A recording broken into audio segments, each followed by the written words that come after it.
इस बुक की शुरुआत होती है दो सवालों के साथ। पहला सवाल है, मुझे अपने लाइफ में क्या करना चाहिए। ये सवाल आज के जमाने में हर किसी के दिमाग में चलता है, चाहे वो एक सक्सेसफुल इंसान हो या नॉर्मल इंसान हो। ये सवाल लोगों के जुनून और टैलेंट के बारे में कंफ्यूजन की फीलिंग पैदा करता है। फॉर एग्जाम्पल, आप ये डिसाइड करते हैं कि मुझे एक सिंगर बनना है, तो आपके दिमाग में कई सारे सवाल पैदा होने लगेंगे, जैसे क्या मैं एक अच्छा सिंगर बन पाऊंगा, क्या लोगों को मेरी आवाज पसंद आएगी।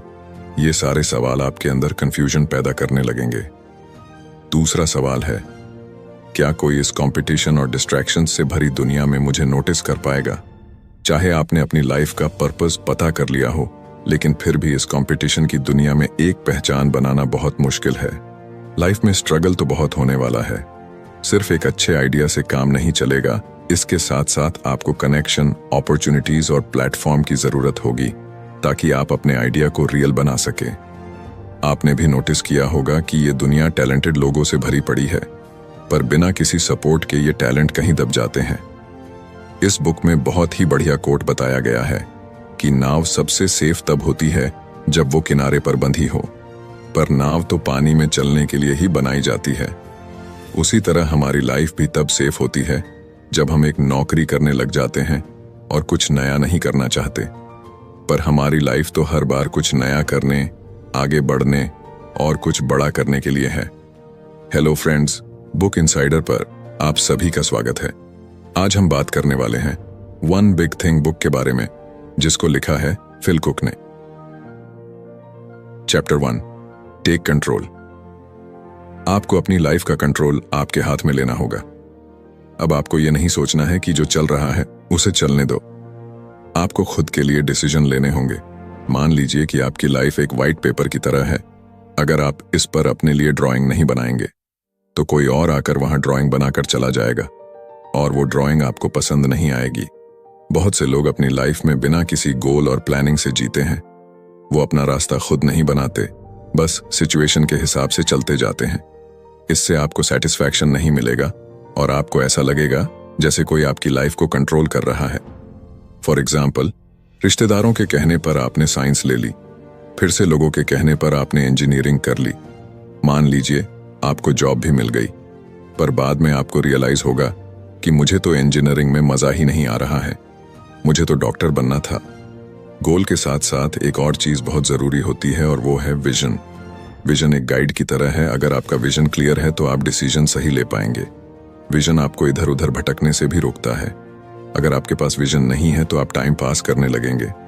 अगर आपको पता है कि मुझे इतने टाइम में ये लाइफ में पाना है, तो आप उसी डायरेक्शन में काम करेंगे।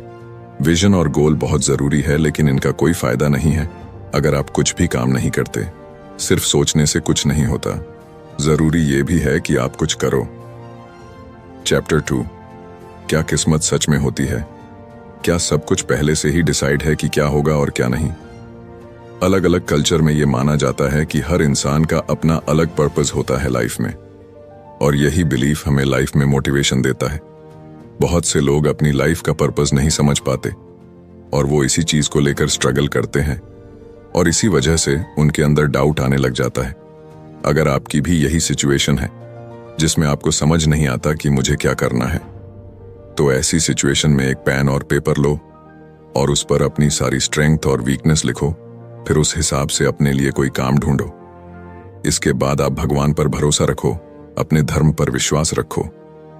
आपको क्या करना है अपने आप पता चलने लगेगा, पर इसके साथ साथ आपको कुछ ना कुछ ट्राई करते रहना होगा। ऑथर के हिसाब से किस्मत को लिखा जाता है और इसको लिखने वाले आप हो। आप अपना सही रास्ता चुनकर अपनी किस्मत खुद लिख सकते हैं और अपनी लाइफ बदल सकते हैं। चैप्टर 3, पुया जाय वन बिग थिंग। आज के टाइम पर हम हर पल हर वक्त खबरों से घिरे हुए रहते हैं, और इसी वजह से किसी भी चीज पर फोकस करना बहुत ही मुश्किल हो गया है। आज हम सोशल मीडिया, टीवी, न्यूज और अलग अलग सोर्सेज से बिना किसी काम की इंफॉर्मेशन लेते जा रहे हैं। हम वो इंफॉर्मेशन भी कंज्यूम करने लगे हैं जो हमारे किसी काम की नहीं है, और इस चीज का सबसे बड़ा असर हमारे फोकस पर पड़ा है। इससे हमारा फोकस धीरे धीरे खत्म होने लगा है। अगर हमें एक फुलफिल लाइफ जीनी है तो हमें उस वन बिग थिंग को ढूंढना होगा, जो कि हमारा मेन पैशन और पर्पस है। या कहे वो चीज जिसके लिए हम सबसे ज्यादा केयर करते हैं। पैशन और पर्पस के साथ साथ प्रायोरिटी बहुत जरूरी चीज होती है। आपको पता होना चाहिए कि कौन सी चीज कब करनी है, तभी आप लाइफ में आगे बढ़ पाएंगे। ऑथर आगे बताते हैं कि हमें हमेशा डीप वर्क करना चाहिए। डीप वर्क का मतलब होता है पूरे कंसंट्रेशन और फोकस के साथ सिर्फ एक काम को करना, उसी को कहते हैं डीप वर्क। इसी तरह काम करके हम नेक्स्ट लेवल ग्रोथ कर सकते हैं। मल्टीटास्किंग और काम को बार बार बदलकर आप कभी भी क्वालिटी वर्क नहीं कर सकते। डीप वर्क करने के लिए आपको एक अच्छे एनवायरनमेंट की जरूरत होगी। उसके लिए आप थोड़े समय के लिए अपने सारे डिस्ट्रैक्शंस को बंद कर सकते हैं। अगर आपको हमारी समरी अच्छी लग रही है तो हमारे चैनल बुक इनसाइडर को सब्सक्राइब करना ना भूलें। और अगर आप हमें सपोर्ट करना चाहते हैं तो आप हमारी मेंबरशिप खरीद सकते हैं। Chapter 4, the key to having influence. Influence दूसरों के थॉट्स, बिहेवियर्स और डिसीजंस को बदलने की पावर है। सक्सेस पाने और लास्टिंग इम्पैक्ट छोड़ने के लिए यह जरूरी है। इन्फ्लुएंस का मतलब सिर्फ एक तेज आवाज या एक बड़ा प्लेटफॉर्म होने के बारे में नहीं है। यह एक क्लियर पर्पस होने के बारे में है, जिसे ऑथर आपकी वन बिग थिंग या ओबीटी कहते हैं। आपका ओबीटी वह मेन पैशन या टारगेट है जो आपको इंस्पायर करता है।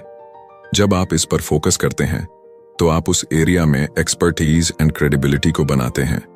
लोग उन लोगों की ओर अट्रैक्ट होते हैं जो अपने काम के बारे में जानकार और पैशनेट होते हैं।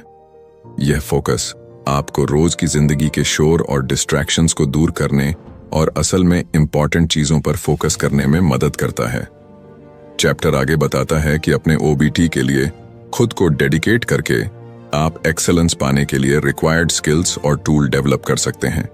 यह डेडिकेशन आपको दूसरों से अलग करता है, जिनके पास अपने गोल के लिए ज्यादा बिखरा हुआ अप्रोच हो सकता है। कॉन्टिन्यूटी और इन डेप्थ नॉलेज आपको अपने एरिया में एक जाना माना व्यक्ति बनाती है, जो बदले में आपके इन्फ्लुएंस को बढ़ाता है। इन्फ्लुएंस केवल पर्सनल सक्सेस के बारे में नहीं है, यह दूसरों को मोटिवेट करने और उनकी लीडरशिप करने की ताकत के बारे में भी है। जब आप अपने पर्पस के बारे में क्लियर होते हैं और उसके लिए कमिटमेंट शो करते हैं, तो लोग आपको लीडर मानते हैं।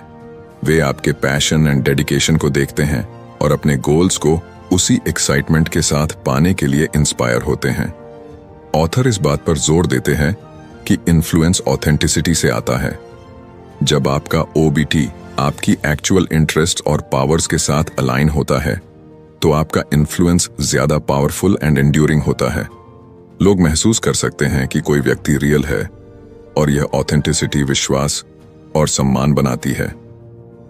Chapter 5, the power of perception. Perception यह है कि दूसरे आपको कैसे देखते और समझते हैं। आज की दुनिया में पर्सनल ब्रांडिंग परसेप्शन का एक इंपॉर्टेंट हिस्सा है। आपका पर्सनल ब्रांड वो इमेज है जिसे आप दुनिया के सामने पेश करते हैं, और यह आपके कामों, शब्दों और आपके खुद को प्रेजेंट करने के तरीके से आकार लेता है।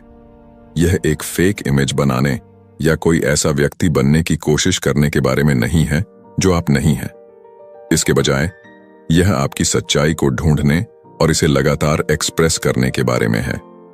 आपके ब्रांड को आपके वैल्यूज, पैशन एंड स्ट्रेंथ को रिफ्लेक्ट करना चाहिए। एक मजबूत पर्सनल ब्रांड होने से लोगों को यह समझने में मदद मिलती है कि आप कौन हैं और आप किसके लिए खड़े हैं। यह उनके लिए आपसे जुड़ना और आपको याद रखना आसान बनाता है। यह रिलेशनशिप इन्फ्लुएंस बनाने और अपने गोल को पाने के लिए जरूरी है। जब लोग जानते हैं कि आप क्या हैं, तो वे आपका और आपके कोशिशों का सपोर्ट करने की ज्यादा पॉसिबिलिटी रखते हैं। ऑथर बताते हैं कि एक पर्सनल ब्रांड लगातार काम और कम्युनिकेशन से बनाया जाता है। यह आपके ओबीटी पर क्लियर होने और यह इंश्योर करने के बारे में है कि आप जो कुछ भी करते हैं वह इसके अकॉर्डिंग हो। यह कॉन्टिन्यूटी आपके ब्रांड को मजबूत बनाती है और इसे और ज्यादा पावरफुल बनाती है। परसेप्शन में यह भी शामिल है कि आप रिएक्शन एंड क्रिटिसिज्म को कैसे संभालते हैं। कंस्ट्रक्टिव फीडबैक के लिए खुला होना देखता है कि आप बढ़ने और सुधार करने के लिए तैयार हैं। यह पोलाइटनेस भी शो करता है जो आपके इन्फ्लुएंस को बढ़ा सकता है। लोग उन लोगों का सम्मान करते हैं जो सेल्फ कॉन्फिडेंस से भरे होते हैं, फिर भी ग्रोथ के लिए अपने खुद के एरिया को पहचानने के लिए हम्बल होते हैं। एक मजबूत पर्सनल ब्रांड स्टेडी नहीं होता है, यह आपके बढ़ने और ग्रो होने के साथ डेवलप होता है। पॉइंट अपने कोर वैल्यूज के लिए ऑथेंटिक और सच्चे बने रहना है। ऐसा करके आप इंश्योर करते हैं कि आपका ब्रांड रेलेवेंट और भरोसेमंद बना रहे। Chapter 6 the power of values. Value way basic principles हैं जो आपके कामों और डिसीजंस में हेल्प करते हैं। वे इस बात का एक जरूरी हिस्सा हैं कि आप कौन हैं और आप किसके लिए खड़े हैं। आपका ओबीटी असल में मीनिंगफुल और टिकाऊ होने के लिए आपके वैल्यूज के साथ अलाइंड होना चाहिए। जब आपके गोल और काम आपके वैल्यूज को दिखाते हैं तो आप कंप्लीटनेस एंड इंटीग्रिटी की भावना का एक्सपीरियंस करते हैं। आप एक ऐसे तरीके से जी रहे हैं जो खुद के लिए सच है, जो उन गोल का पीछा करने के कंपेयर में ज्यादा सेटिस्फैक्शन देता है, जो आपके कोर बिलीफ से अलग होते हैं। अपने वैल्यूज को समझने के लिए इंट्रोस्पेक्शन और ईमानदारी की जरूरत होती है। यह पहचानने के बारे में है कि आपके लिए असल में क्या मायने रखता है और आप किसके लिए खड़े होने को तैयार हैं। यह सेल्फ अवेयरनेस ऐसे गोल सेट करने के लिए इंपॉर्टेंट है जो असल में मीनिंगफुल हों। आपके वैल्यू आपके पर्सनल ब्रांड और इन्फ्लुएंस को बनाने में भी इंपॉर्टेंट भूमिका निभाते हैं। लोग उन लोगों की ओर अट्रैक्ट होते हैं जो किसी चीज के लिए खड़े होते हैं। जब आपके काम लगातार आपके वैल्यूज को दिखाते हैं तो आप विश्वास और सम्मान को बनाते हैं। यह विश्वास इन्फ्लुएंस की नींव है। चैप्टर आपके वैल्यूज को एक्सप्रेस करने में ऑथेंटिसिटी के इंपॉर्टेंस पर भी चर्चा करता है। ऑथेंटिसिटी का मतलब है खुद के लिए सच्चा और ईमानदार होना, भले ही यह मुश्किल हो। इसका मतलब है कि शॉर्ट टर्म बेनिफिट्स के लिए समझौता करने के बजाय अपने विश्वासों के अकॉर्डिंग चुनाव करना। ऑथेंटिसिटी रिलायबिलिटी बनाती है और समय के साथ आपके इन्फ्लुएंस को मजबूत करती है। Chapter 7 what's your one big thing, the question only you can answer. इस चैप्टर में हम अपनी वन बिग थिंग ढूंढने की कोशिश करेंगे। उसके लिए कुछ सवाल है जिनके जवाब अगर हम ढूंढ लेते हैं तो आपको आपकी वन बिग थिंग पता चल जाएगी। पहला क्वेश्चन, आपके लिए क्या आसान है? दूसरा क्वेश्चन, आपको क्या पसंद है? तीसरा क्वेश्चन, आपको क्या क्रेजी लगता है? चौथा क्वेश्चन, आप क्या छोड़ना चाहते हैं? अगर आपको इन सवालों का जवाब मिल गया तो समझ लीजिए आपको अपना ओबीटी मिल गया। Next chapter, challenges to your one big thing. अपने एक बड़े गोल या ओबीटी को पाना कोई आसान रास्ता नहीं है। जब आप अपने यूनिक पर्पस को पूरा करने के लिए ट्रैवल करते हैं तो आपको कई तरह की बाधाओं, डाउट्स और पर्सनल फियर का सामना करना पड़ सकता है जो आपके संकल्प की परीक्षा लेते हैं। एक बड़ी चुनौती है सेल्फ डाउट। जैसे जैसे आप अपने ओबीटी की ओर बढ़ते हैं, आप अपनी क्षमताओं पर सवाल उठा सकते हैं और सोच सकते हैं कि क्या आप सही रास्ते पर हैं। ये डाउट आपको पैरालाइज्ड बना सकते हैं, लेकिन ऑथर इनसे बाहर निकलने के बारे में बताते हैं। सेल्फ डाउट एक आम एक्सपीरियंस है, यहां तक कि बेहद सक्सेस लोगों में भी, और यह अक्सर तब सामने आता है जब आप अपने कंफर्ट जोन से बाहर निकलते हैं। बाहरी बाधाएं भी चैलेंजेस खड़ी कर सकती हैं। इनमें फाइनेंशियल डिफिकल्टीज, परिवार या दोस्तों से सपोर्ट की कमी या अनएक्सपेक्टेड लाइफ के इवेंट्स शामिल हो सकती हैं जो आपका ध्यान भटकाती हैं। एक सॉलिड प्लान बनाना और एडवाइजर्स या सपोर्टिव कम्युनिटीज की तलाश करना इसेंशियल सपोर्ट और गाइडेंस प्रोवाइड कर सकता है। पर्सनल फियर जैसे कि फेलियर का डर या सक्सेस का डर भी प्रोग्रेस में बाधा डाल सकते हैं। फेलियर का डर अक्सर डिसीजन या निराशा के बारे में चिंताओं से होता है। हालांकि ऑथर का लॉजिक है कि फेलियर डेवलपमेंट एंड लर्निंग का एक मैंडेटरी हिस्सा है। फेलियर को एक बाधा के बजाय एक कदम के रूप में एक्सेप्ट करना आपको लचीलापन बनाने में मदद कर सकता है। दूसरी ओर, सफलता के डर में आपके गोल को पाने के साथ आने वाले ट्रांसफॉर्मेशंस और जिम्मेदारियों के बारे में चिंता शामिल है। इन आशंकाओं को पहचानना और उनका समाधान करना आगे बढ़ने के लिए जरूरी है। Next chapter, it's never too late. यह चैप्टर एक पावरफुल रिमाइंडर्स है कि अपने ओबीटी का पीछा करना शुरू करने में कभी देर नहीं होती। उम्र या पिछले एक्सपीरियंसेस के बावजूद आप हमेशा नए सिरे से शुरुआत कर सकते हैं। लेखक उन व्यक्तियों की कहानियां शेयर करता है जिन्होंने जीवन में बाद में अपने जुनून की खोज की और उस पर काम किया। ऐसी ही एक कहानी रेमंड चैंडलर की है, जो महामंदी के दौरान अपनी नौकरी खोने के बाद अपने मिड 40s में एक सफल लेखक बन गए। चैंडलर की कहानी बताती है कि जीवन के किसी भी फेज में सिग्निफिकेंट अचीवमेंट्स मिल सकती हैं। उनके परसिवियरेंस और फिर से शुरू करने की इच्छा इस चैप्टर में मैन पॉइंट है। लेखक उन आम बहानों को भी एड्रेस करते हैं जो लोग अपने सपनों का पीछा करने में देरी करने के लिए इस्तेमाल करते हैं, जैसे कि बहुत बूढ़ा महसूस करना या यह सोचना कि बदलाव करने के लिए बहुत देर हो चुकी है। ये बहाने अक्सर डर और अनसर्टेनिटी में होते हैं। चैप्टर हमको इन मानसिक बाधाओं को दूर करने और अपने गोल की ओर एक्टिव कदम उठाने के लिए इनकरेज करते हैं। कांस्टेंट सेल्फ इंप्रूवमेंट के कॉन्सेप्ट पर जोर दिया गया है। हर एक नया ऑप्शंस एंड फंक्शंस आपको वह व्यक्ति बनने के करीब ला सकता है जो आप बनने के लिए बने हैं। यह विचार इस फेथ के साथ अलाइंड होता है कि पर्सनल डेवलपमेंट एक आजीवन यात्रा है। ऑथर हमसे रिक्वेस्ट करता है कि हम प्रेजेंट मोमेंट का फायदा उठाएं और शुरू करने के लिए सही समय का इंतजार न करें। सही समय अभी है। यह चैप्टर मेंटालिटी के इंपॉर्टेंस को भी छूता है। एक पॉजिटिव, प्रोएक्टिव माइंडसेट आपके गोल के लिए आपके अप्रोच में इंपॉर्टेंट अंतर ला सकती है। अपनी पावर पर विश्वास करना और सेटबैक्स को ग्रोथ की अपॉर्चुनिटी के रूप में देखना सफलता के लिए जरूरी अप्रोच है। इन शॉर्ट, इस चैप्टर का मैसेज क्लियर है।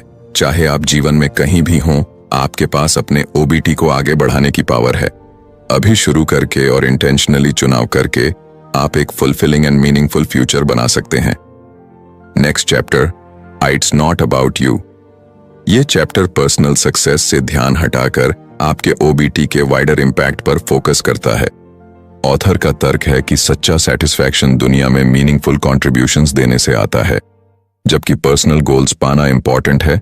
आपके ओबीटी का अल्टीमेट ऑब्जेक्टिव दूसरों की सेवा करना और पॉजिटिव लेगेसी छोड़ना होना चाहिए। जिम कोलिंस कहते हैं, अपने पैशन को ढूंढने और दुनिया की जरूरतों के इंटरसेक्शन को खोजने के लिए इस विचार को कंटेन करता है कि आपके ओबीटी को एक बड़े पर्पस के साथ अलाइन करना चाहिए। आपके पैशन और दुनिया की जरूरतों का इंटरसेक्शन वह जगह है जहां आप सबसे सिग्निफिकेंट इम्पैक्ट डाल सकते हैं। यह अप्रोच हमें अपनी पर्सनल एम्बिशंस से परे देखने और इस बात पर विचार करने के लिए एनकरेज करती है कि उनका यूनिक टैलेंट दूसरों को कैसे फायदा पहुंचा सकता है। चैप्टर आपके ओबीटी को जीने में वैल्यूज की भूमिका पर भी चर्चा करता है। एक लास्टिंग लेगेसी को बनाने में ऑथेंटिसिटी एंड इंटीग्रिटी इंपॉर्टेंट है। जब आपके काम आपके कोर वैल्यूज के साथ अलाइंड होते हैं तो आप विश्वास और सम्मान को बनाते हैं जो एक मीनिंगफुल इम्पैक्ट बनाने के लिए जरूरी हैं। ऑथर इस बात पर जोर देता है कि चैलेंजेस का सामना करते हुए भी अपने वैल्यूज के लिए सच्चे रहना लॉन्ग टर्म सक्सेस पाने की चाबी है। कोर्चाक ज़ियोल्कोव्स्की की कहानी को प्यूपोज की भावना के साथ अपने ओबीटी को जीने की पावर को दिखाने के लिए हाईलाइट किया गया है।